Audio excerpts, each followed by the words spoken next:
The night everything burned, the flames didn't wake me, a scream did. A high, cracking scream that sliced straight through the hallway outside my apartment door. When I yanked it open, heat hit me like a furnace wall. Smoke coiled against the ceiling. And in that moment, as alarms failed to ring and sprinklers stayed bone dry, one thought slammed through my head. This didn't have to happen. Karen made sure of that. But to understand how 8 homes turned into ash, you have to go back 3 months, back to when I first tried to protect the building. I'd lived in the complex for 5 years. Old wiring, old heaters, old vents. Everything about it screamed future disaster. So, when my electrician friend inspected my unit and warned me the entire block was at risk, I didn't waste a second. I filed a work order.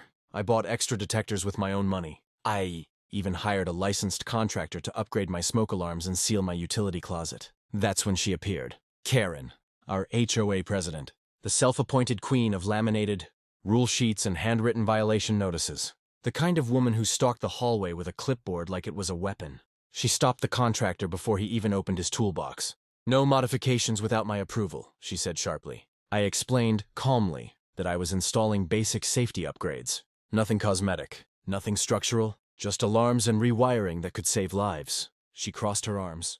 "If I let you upgrade, everyone will want upgrades. And this building stays uniform. That's the rule." She shoved a bright yellow violation slip into my hand like she was issuing a parking ticket. "Stop work immediately." I appealed, I argued. I presented the electrician's findings at the next HOA meeting. Karen shut me down every time, claiming the reports were exaggerated, unverified, or my favorite, fear-mongering for personal convenience. She even blocked the sprinkler maintenance order the board had approved months earlier, claiming it wasn't urgent. Yeah, not urgent. The worst part? Several residents had complained to her about burning plastic, smells and lights flickering. She dismissed it as people being dramatic, and so we waited, and the building aged, and the wiring heated, while Karen stood guard over her precious rules, refusing every request that could have prevented disaster. Until the night the inferno came, because fires don't care about HOA power trips. And when the first spark caught, the line between annoyance and catastrophe vanished in seconds. 3 weeks before the fire, the building gave us its first warning. 1. Karen brushed off like lint on her sweater. It started with a blackout. Not a storm, not a blown transformer, not even a citywide outage. Just our building plunging into darkness at 9:47 p.m. I stepped into the hallway with my phone flashlight, joining a chorus of confused neighbors peeking out of their doors. "Smells like something's burning," Mrs. Lopez on the 3rd floor muttered. She was right. A faint, acrid scent drifted through the air vents like overheated circuitry. Not smoke, but close. I dialed maintenance. No answer. So I went straight to the electrical room downstairs. That's when I saw it. The metal panel warmed to the touch, humming loudly, like something inside was straining too hard. I knew enough to recognize danger. I called 911. But before the fire department arrived, Karen materialized behind me, her voice sharp as a crow's cry. "What do you think you're doing?" I stepped aside. "The panel's overheating. It's a fire hazard." She pushed past me, literally shouldered me, aside, and smacked her palm against the metal door like she owned it. "This is normal," she declared. I stared at her. "A breaker panel should never be hot." She rolled her eyes in the glow of my flashlight. "You're exaggerating again. And calling emergency services over a simple power trip? We'll be fined." Minutes later, firefighters arrived anyway. They inspected the electrical room. When one of them opened the panel, a roasted blast of heat poured out, like a car engine that had been running too hard. The lead firefighter turned to me first. "You did the right thing calling this in." Karen's jaw clenched so tight I could hear the grind.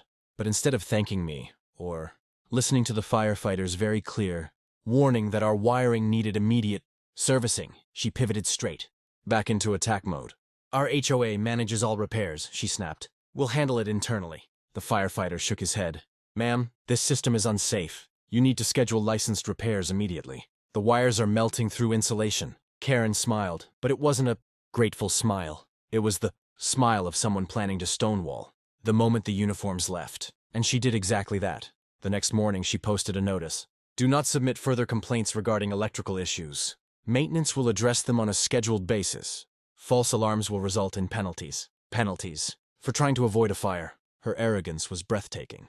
Her negligence deadly. And the building crept one step closer to the night 8 apartments would burn. 2 weeks before the fire, I decided I was done playing defense. If Karen wanted to pretend everything was fine, I would bring in someone she couldn't silence. A city inspector. But getting one wasn't easy. The first inspector I called politely told me he couldn't schedule a visit without HOA approval. The second said the same. The third put me on hold for 6 minutes, came back and whispered, "Honestly, your HOA president calls us constantly. She complains about harassment anytime a tenant files a request. We can't send anyone unless she signs off." Karen had built herself a shield, a bureaucratic fortress. So I found a loophole, a tenant-initiated fire safety review. The city legally had to respond. I submitted the request at 8 a.m. The inspector arrived at 2 p.m. Karen found out at 2:03 p.m. She intercepted him in the courtyard like a guard dog spotting a trespasser. "This inspection is unauthorized," she snapped. Her voice echoed off the concrete. "You cannot enter the property without HOA consent." The inspector, a calm, unamused man in his 50s, simply held up the paperwork. Tenant requested life safety inspection. Completely within the law. Karen tried blocking the walkway with her arms spread. "I'm the president here. I control all access. And I'm with the fire marshal's office," he replied. "Please step aside." She didn't, not willingly. He brushed past her, and I led him toward the hallways, trying not to look smug as Karen trailed behind us like an angry shadow. The inspector noted each problem out loud as he walked. Emergency lighting not functioning. Sprinkler heads dusty and obstructed. Wiring junction exposed here. This alarm is 10 years past expiration. Every sentence was another nail in her coffin. Karen sputtered excuses the whole way. "That's cosmetic. That's scheduled. That's exaggerated. That's not dangerous." But the inspector wasn't listening to her, only to the clicking of his pen marking. Violation after violation. When he opened the metal door to the electrical room, he stepped back in visible alarm. "What happened here?" I explained about the blackout, the overheating panel, the firefighter warnings Karen ignored. He sighed. "This is a major code violation. Repairs must be completed within 14 days, or the building will be deemed unsafe." Karen's face drained so fast it was almost satisfying. She lunged forward with a last-ditch attempt. "You can't file that!" "You can't threaten closure over something minor." "Ma'am," he said, folding the report, "if this isn't fixed, closure will be the least of your problems. Buildings with wiring like this don't stay standing, they burn." Karen said nothing after that, but she didn't fix anything either. Instead, she planned retaliation, and the clock kept ticking toward disaster. The inspection should have been a turning point, a wake-up call, a chance for Karen to fix the problems before they became headlines. Instead, she declared war. The morning after the inspector left, every resident found a new notice taped to their door, printed in bold red ink like something out of a dystopian novel. "All tenant-initiated service requests are suspended until further review. Unauthorized communication with city agencies will result in HOA fines." Fines for trying to avoid being burned alive. She doubled down, marching through the hallways with her clipboard, handing out violation slips for made-up infractions. Dust on door frames, shoes left by the welcome mats, balcony plants not aesthetically consistent. It wasn't about cleanliness. It wasn't about rules. It was about intimidation. A few residents tried to push back. Mrs. Lopez confronted her outside the laundry room. "You're putting people in danger!" she snapped. "The inspector said the wiring is melting." Karen didn't blink, and I say the inspector exaggerated. "This building has stood for 30 years. That's the problem," Mrs. Lopez fired back. Karen wrote her a violation for verbal aggression, but her pettiness wasn't the worst part. The worst part was her next move. She called an emergency HOA meeting, a meeting she held in the lobby, behind closed doors, without informing tenants. Only board members attended, and half of them were her relatives or her friends from her church group. That's how she kept control. Familiarity over competence. 5 hours later, a memo appeared. "The board has voted not to proceed with the recommended electrical repairs at this time. Funds will be redirected to community beautification projects." Beautification. She thought flowers were more important than fire safety. I stared at the memo in disbelief. The decision wasn't ignorance, it was negligence. Malicious negligence. I confronted her that evening, catching her outside her car. "You're playing with lives," I said. She smiled, actually smiled, like this was a game. "The inspector scared you, but nothing is going to happen. Stop causing panic." "Panic?" I repeated. "The wiring is overheating. We could lose everything." She stepped closer, voice dropping into a cold whisper. "If you don't stop filing reports, the board will evict you for disruptive behavior." Evict. For trying to save the building. That's when I realized Karen wasn't going to change. She wasn't going to fix anything. She wasn't going to listen, not to me, not to professionals, not even to the fire department. She was going to let the building burn before admitting she was wrong. And 2 weeks later, that's exactly what happened.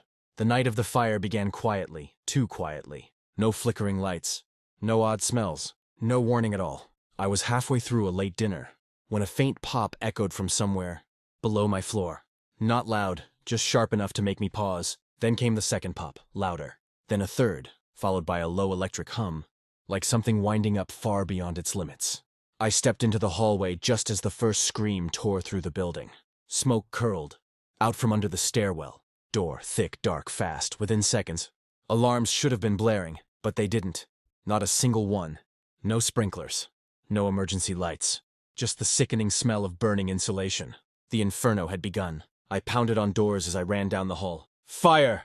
Get out! Go! Residents spilled out in panic, coughing. Grabbing kids, grabbing pets, grabbing nothing at all. Downstairs, the electrical room door glowed orange at the edges. I didn't need to open it to know it was an oven inside, wires melting like wax. Sparks spit out through the vents. A blast of heat blew the door open, and flames shot up the wall like they'd been waiting. The fire raced upward with terrifying speed, catching drywall, old insulation, anything it could reach. 8 apartments ignited in minutes. And Karen? She stumbled out of her unit on the second floor, barefoot, choking, waving her hands blindly through the smoke. I don't understand, she gasped. Why aren't the alarms working? I stared at her through the chaos. Because you never let them get fixed. She froze, eyes wide, stunned, not from the smoke, but from the truth hitting her harder than the heat ever could. Firefighters arrived, but the building was already a roaring beast. They evacuated everyone they could. They smashed open doors, carried out elderly residents, extinguished what flames they could reach. But the electrical core fire was too deep, too embedded, too long ignored. 8 apartments were gutted, dozens displaced. Everything people owned, photos, clothes, furniture, memories, gone in the smoke. When the last ember died hours later, the fire marshal delivered the verdict in a near whisper. This was preventable, absolutely preventable. Karen stood off to the side, wrapped in a blanket, staring hollowly at the ruins.